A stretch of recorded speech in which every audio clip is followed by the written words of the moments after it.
Sometimes life is like this dark tunnel. You can't always see the light at the end of the tunnel, but if you just keep moving, you will come to a better place.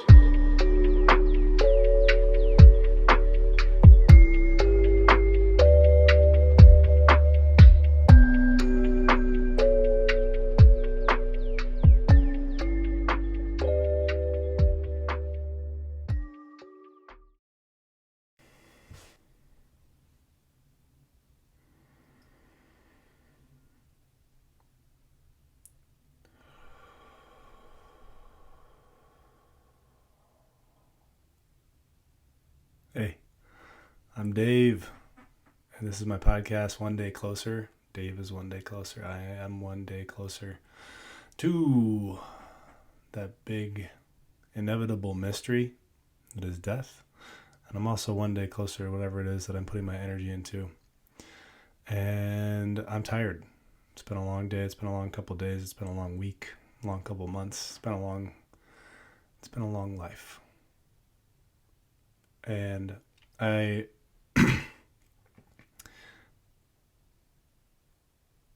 had set out on this journey of podcasting, of expression, wanting to do, at least initially, like once a week posts of podcasts with myself, just solo podcasts like this one, and recording with friends, colleagues, people that I respect, people that I love, and talking about love, death, creativity, and everything in between. But I got home tonight and I was like, well, it's going to be a busy weekend. I don't know if I'm going to have another opportunity, but I'm fucking tired.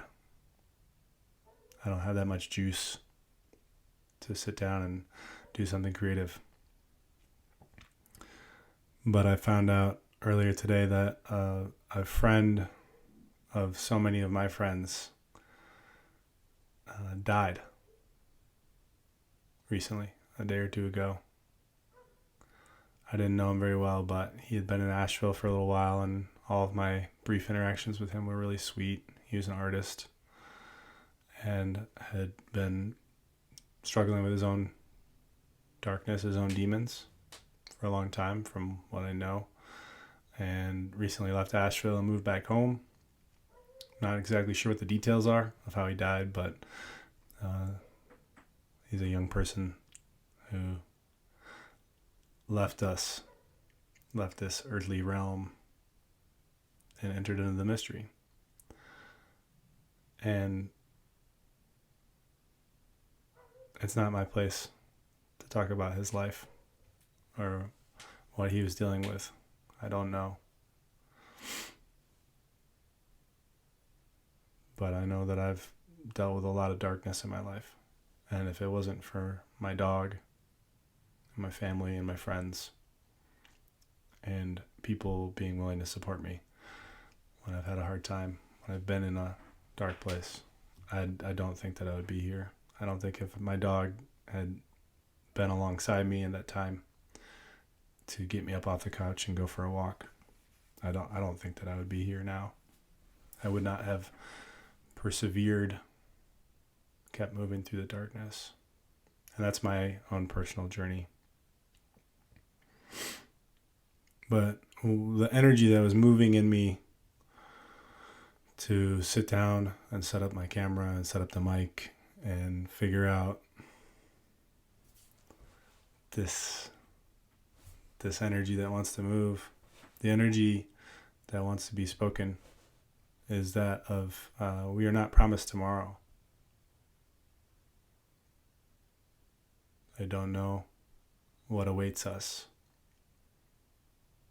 Not only us, but the people that we care about. We don't know what's going to unfold in the world, in our individual lives.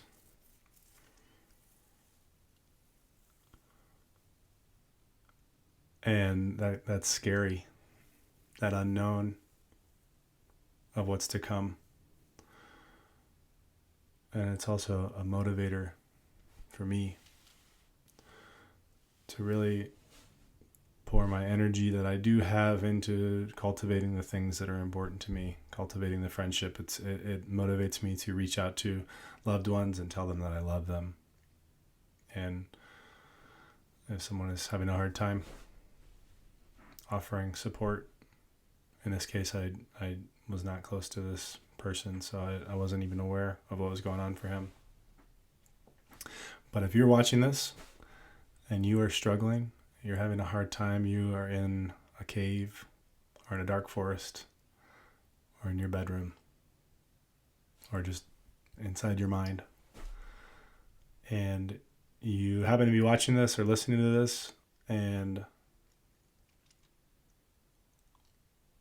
you want support, please reach out to me.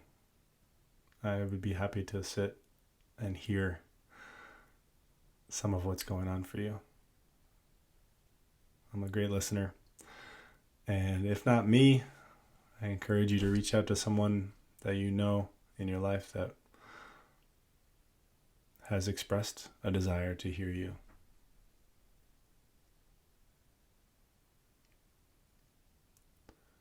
I know that when I've been in the darker spots, it's been really hard for me to get up and do fucking anything. But when I've been able to sit down and write or record something or draw, that movement is something to get me out of just the swirling darkness that is so fucking consuming.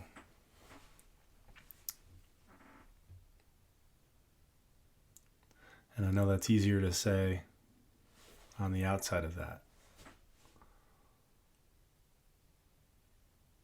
But art expression is an incredible way to move through the darkness, to propel ourselves, to kindle a little fucking spark.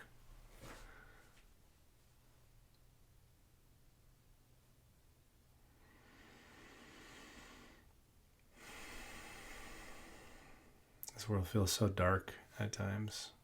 There's so much death and hurt overseas right now. So many people suffering. And what do we do about that? How can I contribute? I don't always know. And I think that can be super overwhelming. It is overwhelming. And all I want to do is put my head in the sand and be like, I'm just going to make my art. That's all I'm going to do. I'm going to make my art and affect my little personal bubble.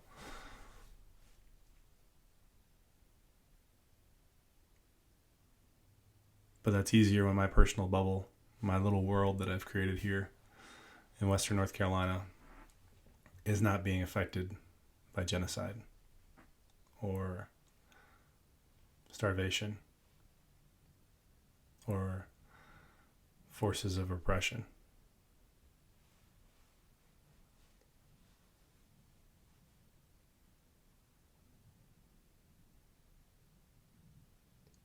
What do? We do what we can with what we have. We continue to love people and try to make a change in the world that we can touch. I feel so little right now. But I also know that the smallest interaction with someone can change a person's day. And in changing someone else's day, that can begin to send these tiny little ripples. And the smallest ripples become waves, and waves can become tsunamis and grow and cover a lot of ground. When I was first living in Asheville, I was living on my own with my dog Jack. I didn't know many people.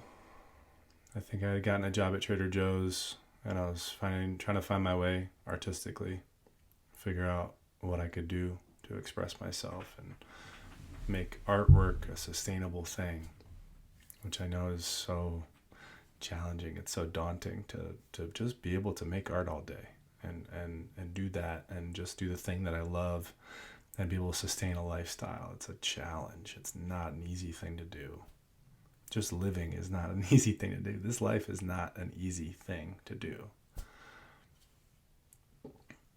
And I was in a pretty dark place one day. I was drowning in credit card debt and going to file for bankruptcy to clear away all the credit card debt that I had accumulated over the course of a year. And I was walking by myself. I had left Jack at home, and I was just feeling the weight of all of it. And I was walking through Asheville and wandered over to a bridge that goes right over 26, right? Like this main thoroughfare that cuts through Asheville, North Asheville.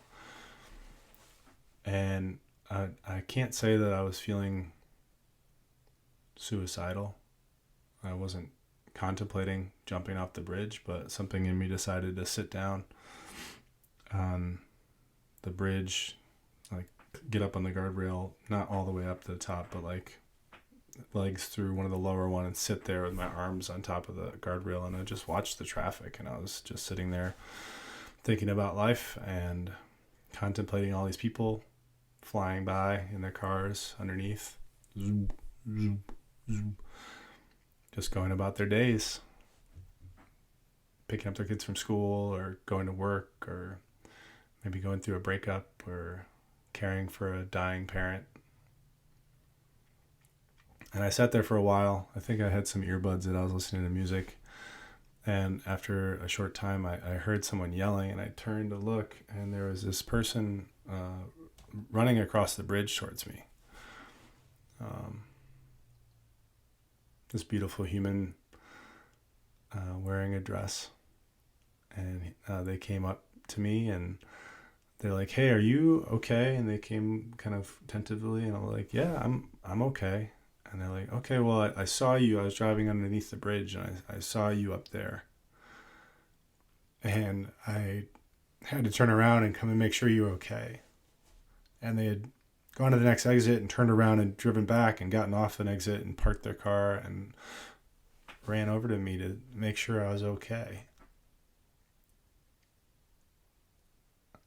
And maybe on a subconscious level, that's what I wanted, is for someone to just check in on me and make sure I was okay. And this total stranger went out of their way. They were on their way. They told me as we were walking back, I walked with them back off the bridge. And they told me that they were on their way to do stand-up. They're going to go express themselves and go do this brave thing of standing in front of a bunch of strangers and being funny. And they had stopped in the middle of their rushing to double back and make sure this stranger that they saw was okay.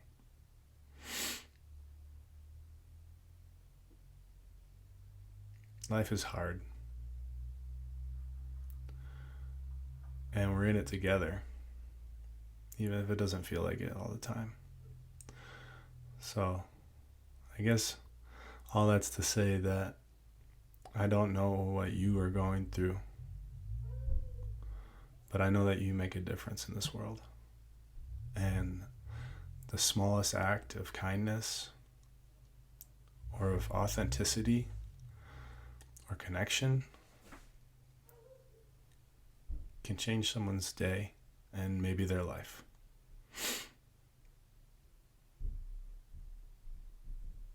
Thanks for listening. Thanks for watching. I love you. Have a beautiful day.